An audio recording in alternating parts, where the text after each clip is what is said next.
Abuja. Well, my guest on Dateline Abuja today is Dr. Adeniyi. Is the head of department, Mass Communication, Bayes University here in the Federal Capital City. You're welcome to Dateline, sir. Many thanks for having me. And today we'll be discussing the power of the media. Yeah. Okay. That's fine. Yeah. So you've been, I'm sure, of course, you're a consultant. Yep. In mass media or mass communication, Yeah. and you have over 20 years experience in it. Yeah. I want you to just highlight the high points of the power of the media here on Dateline. So first things I'll ask you, what is media to you? Media, like we know, is a very critical sector among all the sectors in the social system. There are different sectors in the social system. The media occupies a very important pedestal among those plethora, those group of sectors, really. And the media's role essentially is to mobilize, is to educate, to inform, and to entertain. Media is good for setting agenda. Media is good for creating awareness. Media is good for promotion. You know, media brings about community, brings about sharing, and it brings about understanding within any society. Government needs the media. The people, the public and the private sector, they need the media. So media is a very important sector that no group, organization, or individual can afford to ignore. Okay, it informs, it entertains, and it educates. You know, you don't want to have a blind mind. Sorry, you don't want to have an unfertile mind. Media leads to the fertility of the mind, gives you information. I know, and you know, like we say in ordinary terms, information is power. Yes. Okay, media gives you information on the go, everyday information, hourly information, minute by minute information. That's the responsibility of the media. No society can do without it because it lubricates the system. Okay, provides the knowledge base, the information base. That's essentially what the media does. Yeah, okay, so we all know now what media means. Yeah. Now, how does media influence a society? What does the media have?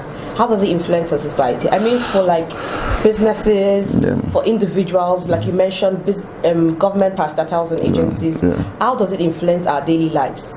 Yeah, media influence our daily life in terms of giving us understanding. You know, like I said earlier, you need knowledge to do anything you want to do. Knowledge propels you. You see, knowledge motivates you. You know, it brings about shared understanding. You know, knowledge is about it gives you meaning, helps you to define your being. Okay, and the major channel, the major route towards the definition of your being is created by the media through the information, the education, and the entertainment that it provides. Now, I'm going to give you a simple analogy. You know the difference between somebody who lives in the city and somebody who lives in the village. Okay, the person who lives in the village is exposed to probably all media channels, all facilities, all utilities, okay, that are media related. The one who probably lives in some kind of villages may not have access to this thing, so it's just there. You know, it's like a marine. You know, the proverbial tell that to the Marines. You know, the Marine lacks information those days anyway, not now. You know, I mean, it's like a Marine who he has no information. So whatever you tell him, he believes it. Okay, the person who is in the thick of the forest, in the village, for instance, has no information because he has no access. Some kind of villages, not all kinds of villages anyway. You know, he has no information. So, I mean, he's just existing rather blindly, with every due respect. But the one in the city who is exposed to these things, you know, is able to create a better definition for himself. He lives on a higher pedestal in terms of information, in terms of entertainment, and his quality of life is probably better than the one who is in the village. Not all kinds of villages anyway. Please, Mark, let's be clear on that. To villages, we know we have different forms of media. Yeah. I mean, like you could be lost somewhere, maybe you have no TV somewhere, but you have your phone with you. You can access your data and get information. That's right. Yeah. You know, so we have all forms of media. Yeah. We're actually going to. I'm sure as we go along, we're going to get to that. Yeah. You know, we're in a world of plurality of media. You know, we're in a world where there's democratization of media, there's liberalization.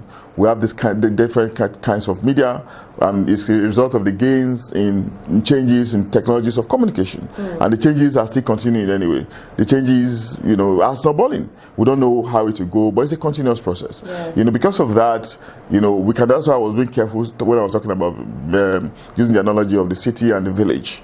Okay, because there are some villages which are no longer villages per se, and there are some media that can get you to talk to whoever in wherever you are. You know, there's some kind of gadgets, you know. Yeah, not the radio, some kind of communication gadgets. These are also media equipments. For instance, the pilot who is communicating with the control tower is thousands of miles above sea level, but it's communicating effectively. Communicating with fellow aircraft. Those are media equipments as well. The town criers. The town criers. Well, it's also media. Yes, it is. You know, one of media those days, like you used to. You know, it's also a kind of media, word of mouth. But now, in modern day context, we describe that as a little bit traditional, a little bit primitive. You know, not because it's no longer relevant, but because we've had other kind of media that are more sophisticated, okay, that have eased living, eased the process of exchanging meanings, okay, eased the process of helping us to redefine our life and to lift us up in terms of quality and in terms of our ability to gain knowledge more easily.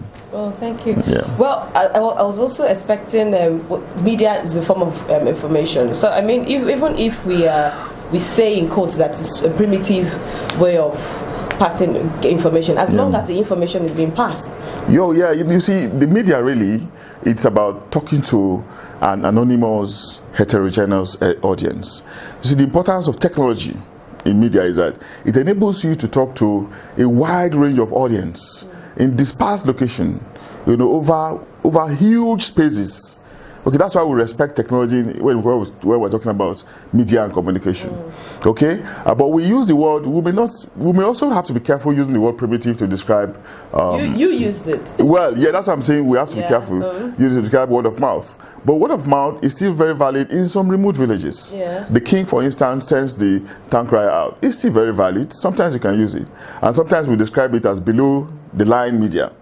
Okay, word of mouth, we describe it as below the line media. And sometimes even in modern times, it can still be relevant. I've been traveling through airports and I see advertisers, marketers, some ladies coming to meet me, asking me to come and invest in property in Dubai, or some bank executives coming to... Those are word of mouth kind of media, and word of mouth advertising. It works to some extent, but it's limited. Okay, that's why I'm saying that we have to be careful undermining it. To some extent, it works. You know, that's direct communication anyway. But because we're talking about media, oftentimes we talk about media in terms of the ability to communicate to an anonymous, very wide-ranging, you know, expansive, heterogeneous audience. Okay, that's the context in which most of the time we describe the media. But it doesn't mean that we have to look at it from that linear perspective alone. It's multidimensional, actually. Well, I'm sure everybody knows we have the positive and negative sides of media. Absolutely. Yes. So do you want to expatiate on that? Okay, the positive aspect of it is what we've been talking about all the while in terms of information, in terms of entertainment, in terms of education. Okay, and for government in terms of setting agenda. And it's also good for propaganda. Propaganda is not all negative all the time. It's good for spinning. It's good for mobilization, creation of awareness, and also all those kind of functions.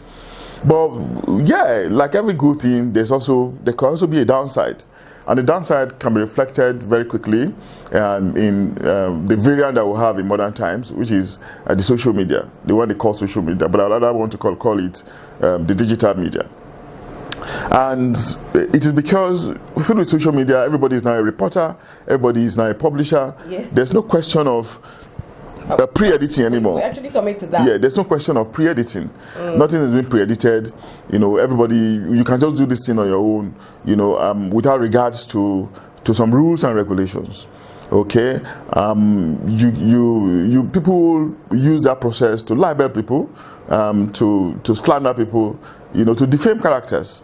Okay, they use the power of anonymity that is embedded within that journey of media, you know, to do all sorts. You know, you can see that as a downside. Some other person may also see it as a liberalization process. You know, the democratization of the media process. People see it in different light, but it depends on where you belong to, how you want to look at it. For me, I won't even see it as too much of a negative, because it's also an invitation for you to provide clarification. You know, life is not a one direction thing. You know, if somebody says something about it. Would you say that's like responding to rumor? For example, rumor has it that blah blah blah is a serial killer. or rumor has it that this social person has been indicted for corruption, or is rumor. Rumor becomes. Why should you clarify that? Yeah, if you rumor becomes a problem if there's no rumor becomes the problem if you allow it to linger for too long. Okay, if you see something that is potentially damaging, quickly come in and nip it in the bud.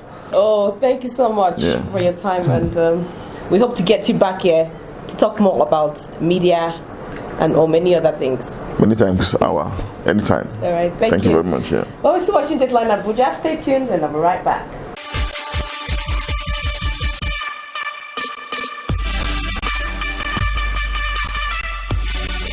Well, the power of the media is indeed believed to be part of our lives, as it plays a vital and important role in making people aware of what's happening in one's country, while others may find it hard to believe the media has personally influenced them, well, negatively or positively.